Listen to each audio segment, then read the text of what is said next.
Hello and welcome back to Digital Asset Daily. Good morning, good afternoon, or good evening, wherever you are in your corner of the world. How Miami Mayor Francis Suarez is luring tech players from Silicon Valley and New York, something we discussed recently, how the Mayor Francis Suarez wants Miami to become the basically crypto city of the world. So when somebody on Twitter suggested turning Miami into a tech hub, Mayor Suarez responded, "How can I help?" And it set off a firestorm of activity. So the city's weather and low tax business climate are drawing entrepreneurs and investors who are in turn trying to draw others. So people are just happy here. And at the end of the day, you people meet and they're smiling. And in San Francisco, that's just not true, said investor Keith Raboy, a recent transplant. So it's going to be something we're going to continue to follow on, because Miami is seeming to follow the way of Akon's crypto city. So that's very exciting just to see it continue to get pushed and promoted and be adopted mainstream. In the next article, we have British financial advisor calls on the government to ban crypto transactions. So veteran financial advisor Neil Liversidge came to the UK government and Parliament with a petition to ban crypto transactions. So Neil Liversidge, a veteran financial advisor, has called on the government of the UK to ban transactions in cryptocurrencies like BTC. And we're seeing BTC just get hit everywhere, from Lagarde statements to all over the globe getting hit with these similar things, whether it's the energy consumption or the slow capabilities, the other issues that connect to the old Silk Road and the corruption that they have laid upon it and its history of that being so. So we'll see where that goes, because if they do attack it, there's a lot of rumors going around that they'll, supposedly hit it really hard, maybe not 100% drop it to zero, but fix it within a much lower range. And that would be interesting to see how that plays out. If something like that did happen, obviously the money that is in Bitcoin, the big money, would leave and go into something else. And there's a lot of other exciting assets out there who are doing actually what that is looking to do. For example, you have tokens like NEM. Their XEM is the ticker, where they're working directly already with central banks. You have Zenfen, who's bringing out the XDC, who's bringing out the stable coins. And then you have obviously Stellar, who is doing everything under the moon, tokenizing everything from real estate to USD-backed assets to currency bundle-backed assets to gold-backed assets to having its network, which is required to use XLM to help it expand its massive vision and its broad focus. Then obviously, of course, you have one of our favorites, Ripple's XRP native currency. And again, that's more of a focus for the bridge asset for the wholesale institutional level of the banking system. So again, the ones that we discuss here are not competition. They pretty much work together, whether intentional or coincidental, but they basically help one another shine a little bit brighter. So legally speaking, is digital money really money? Countries are moving fast forward toward creating digital currencies, or so we hear from various surveys. Now, showing an increasing number of central banks making substantial progress towards having an official digital currency, but in fact, close to 80% of the world's central banks are either not allowed to issue a digital currency under their existing laws, or the legal framework is not clear. To help countries make this assessment, we reviewed the central bank laws of 174 IMF members in a new IMF staff paper and found out that only about 40 are legally allowed to issue digital currencies.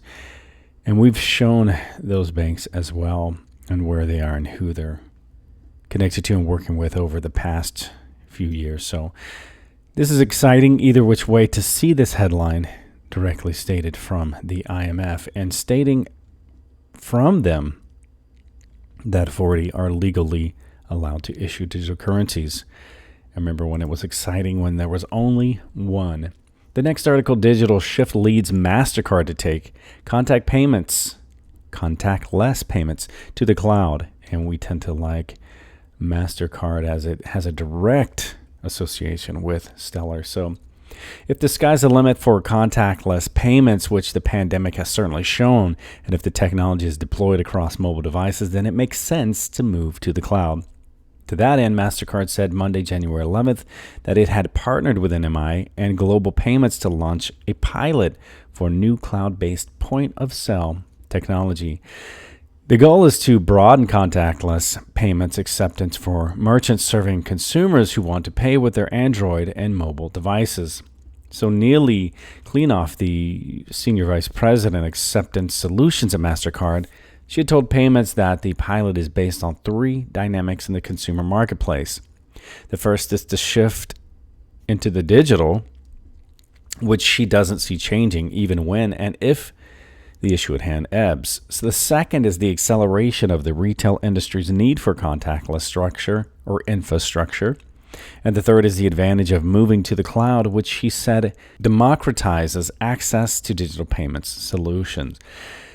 Statement is this was an ongoing solution that we innovated on and conceived in the early months of 2020, coinciding with the issue at hand, Klenoff said, and we started to see the shift in contactless acceleration at the very beginning. It's an investment that Mastercard has been making in the ecosystem for over a decade, so all of this innovation continues to build on each other as we look to build out the ecosystem and see how all merchants, regardless of size, are able to participate in contactless and digital payments. So as we move into the next and final article of this video, the report reveals how Ripple will defend itself in XRP against the U.S. Securities and Exchange Commission, the SEC, after the recent allegation of Jay Clayton's before leaving and moving forward on his own career. So the new report is shedding light on how Ripple plans to defend itself against the SEC that it illegally sold XRP as an unregistered security. So the price of XRP through the years could play a key role in Ripple's defense. And citing sources with knowledge of Ripple's legal strategy, Yahoo Finance reports Ripple plans to show that news stories about Ripple have had no impact on the price of XRP. So a key example is from June 19th of 2019 when XRP traded sideways as Ripple announced a strategic partnership with the payments giant MoneyGram. According to CoinMarketCap, XRP began the 19th at 0.4288 and at the end of the day 0.4368. In the 3 days that follow, XRP spiked to a high of 0.5055 on June 2nd. Ripple also reportedly plans to spotlight its payment products that have nothing to do with XRP to show its business model is not dependent on a token. And even as David Schwartz has stated, ODL is not exclusively reliant upon XRP, although that is by design the intent. The company is also expected to make the case that the company was around for years before the creation of XRP and currently has healthy liquidity in the crypto markets that has nothing to do with Ripple, just like OpenCoin before it was Ripple Labs Inc. And then XRP, again, previously used to be named Ripples. So the company will reportedly make the case that the routine sales of its native asset are too small in comparison to XRP's overall trading volume. And furthermore, Ripple will argue its sales of XRP were made without buyers realizing they were purchasing from Ripple, which the company believes in and of itself means the transaction couldn't be an investment contract. And also hit that like and subscribe if you are not already, and hit the notification bell if you are, so that you get notified right away for each and every new video that we release. And all right, guys, remember this is not financial advice. It's for entertainment purposes only. But before we go, I want to leave you with a final thought. You are your only limit. Much love. We will catch you in the next one.